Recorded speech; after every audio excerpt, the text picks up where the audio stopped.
Jumpa lagi dengan saya Sofa Mustafa. Kita masih membahas konten seputar desa.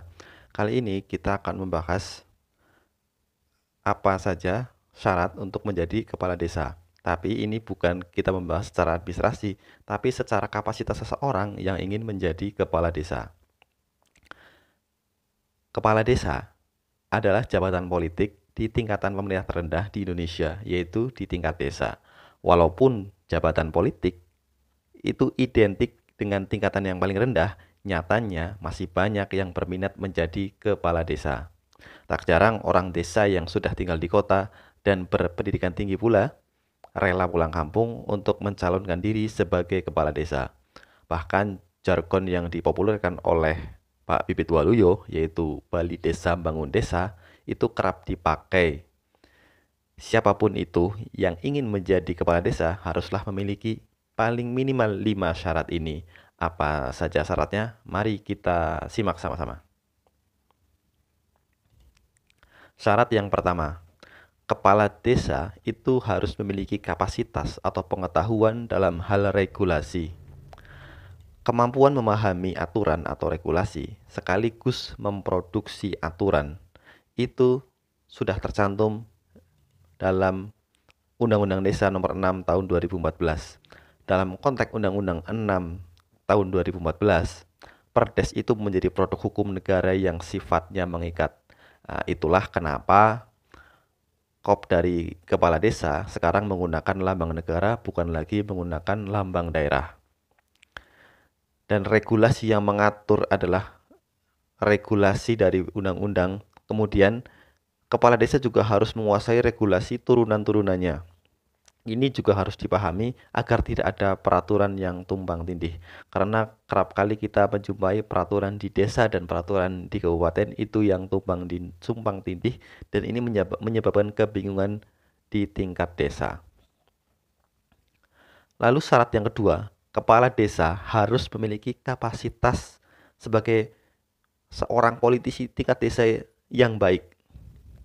Jadi di samping proses politik yang baik, calon kepala desa juga harus memiliki kapasitas sebagai politisi yang baik, yaitu kapasitas dia bisa ekstra aktif dalam kemampuannya menjadi kepala desa untuk mencari dan memanfaatkan sekecil apapun potensi yang ada di desa.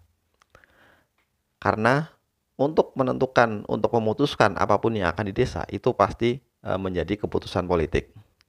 Dan seburuk apapun keputusan kepala desa, itu tetap harus dihormati. Karena setidaknya seorang kepala desa sudah berani mengambil kepemimpinan, berani mengambil resiko bahwa resiko seorang pemimpin meskipun pemimpin di desa. Dan inilah yang jarang dimiliki oleh orang-orang di desa karena mereka tidak mempunyai kapasitas sebagai pemimpin. Jadi syarat yang kedua, calon kepala desa harus memiliki kapasitas politik sebagai seorang pemimpin.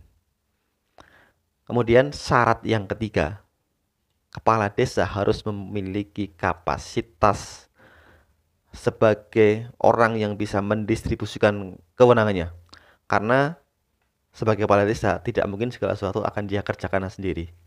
Dan jika mengacu pada Undang-Undang 6 tahun 2014, kewenangan desa itu dibagi menjadi 4. Yang pertama, kewenangan dalam hal pembangunan.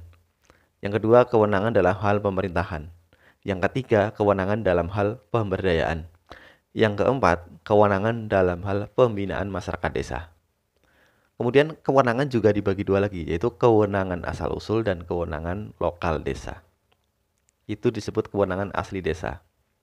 Nah, kemudian kewenangan untuk mengelola aset itu peraturannya semua ada di Undang-Undang 6 tahun 2014. Dan aset yang harus dikelola pertama kali adalah dana desa yang sudah dikucurkan oleh pemerintah desa. Yang sudah dikucurkan oleh pemerintah pusat melalui pemerintah daerah. Dana desa adalah dana APBN yang dikucurkan oleh pemerintah pusat melalui pemerintah daerah. Kemudian setelah kepala desa memiliki kapasitas dalam mendistribusikan kewenangannya, syarat yang keempat, kepala desa harus memiliki kapasitas dalam bentuk sosial, artinya respon sosial. Kepala desa itu harus responsif terhadap masyarakat dalam kepala desa harus memiliki kapasitas yang responsif terhadap masalah sosial yang ada di desa. Karena sumber daya yang dimiliki masyarakat desa adalah sosialnya. Nah, masyarakat desa adalah masyarakat sosial. Besarnya kapasitas sosial ini tidak bisa serta-merta menjadi modal sosial, tidak serta-merta bisa memajukan desa. Banyak kepala desa yang gagal membangun mekanisme sosial di desa karena sebenarnya bukan dia tidak mampu, tapi dia mungkin enggan untuk melakukannya.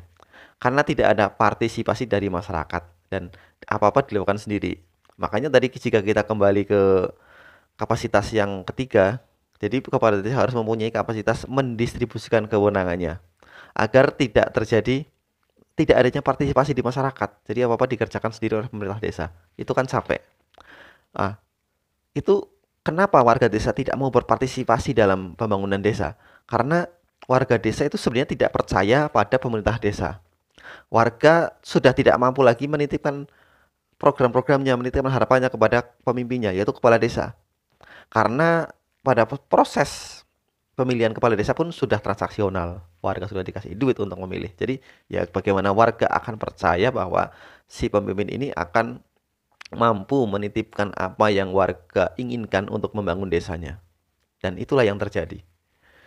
Jadi syarat yang keempat ini, calon kepala desa harus memiliki kapasitas responsif terhadap masalah sosial. Jadi bagaimana kapasitas sosial menjadi modal sosial itu PR yang harus dipikirkan oleh kepala desa. Dengan memaksimalkan kapasitas yang kedua dan ketiga tadi, yaitu kapasitas politik yang baik dan kapasitas mendistribusikan kewenangan, maka kepala desa akan mampu memanfaatkan modal sosial yang ada di masyarakat ini. Jadi warga masyarakat pun akan percaya kembali kepada pemerintah desanya. Kemudian yang kelima, syarat menjadi kepala desa adalah kepala desa harus memiliki kapasitas jaringannya dia sebagai seorang kepala desa. Jadi kepala desa itu harus merubah pola hubungan yang baru antara pemerintah desa dan warga desa.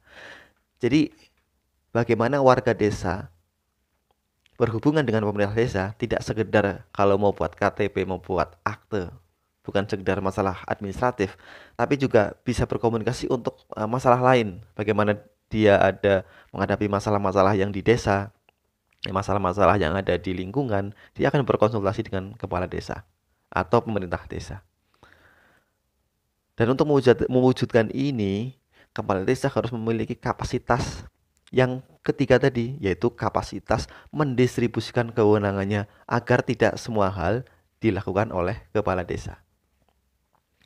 Misal di desa tersebut ada masalah sampah, kepala desa harus punya respon yang baik terhadap masyarakatnya.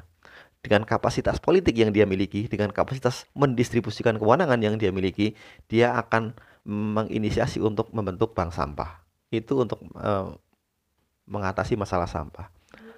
Dan orang-orang yang akan menjadi pengurus bank sampah pun dia akan percaya kepada kepala desa, percaya kepada desa, karena kepala desa sudah mempunyai kapasitas dia dalam mendistribusikan kewenangannya. Dan bukan seperti sekarang yang banyak terjadi, bank sampah hanya dibentuk untuk formalitas. Nah, ini yang menyebabkan terjadinya seperti ini itu karena kepala desa tidak memiliki kapasitas mendistribusikan kewenangannya. Masih di syarat yang kelima, yaitu kenapa kepala desa perlu memiliki jaringan yang baik. Itu karena ini untuk memperluas dimensi pelayanan publik yang ada di desa.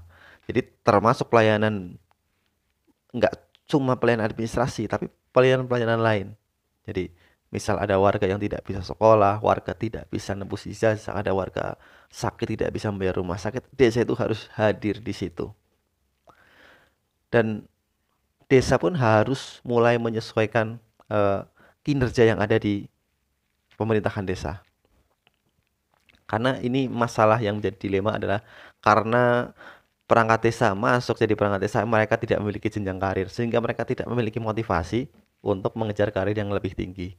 Sekali dia masuk menjadi perangkat desa, sampai pensiun pun jadi perangkat desa. Nah, inilah yang perlu dirubah oleh kepala desa dengan kapasitas jaringan yang dia miliki.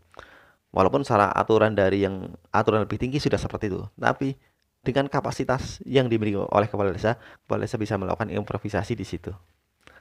Bagaimana pemerintah desa dengan jajarannya tidak hanya bekerja pergi pagi pulang sore, tapi bagaimana bisa menghadirkan pelayanan yang baik di masyarakat dan bisa menjalankan fungsi-fungsinya dan membagi kewenangannya kepada lembaga-lembaga desa lainnya. Jadi partisipasi masyarakat itu sangat penting. Dengan memiliki kelima syarat tadi, kelima kapasitas tadi, desa bisa merubah modal yang hanya sosial tadi bisa menjadi modal sosial yang baik untuk membangun masyarakat desa. Jadi, sudah siapkah Anda menjadi kepala desa? Kalau Anda sudah memenuhi kelima syarat tadi, silakan mendaftar menjadi kepala desa. Silakan, kalau ada yang berminat, komen di bawah. Terima kasih, semoga konten ini bermanfaat.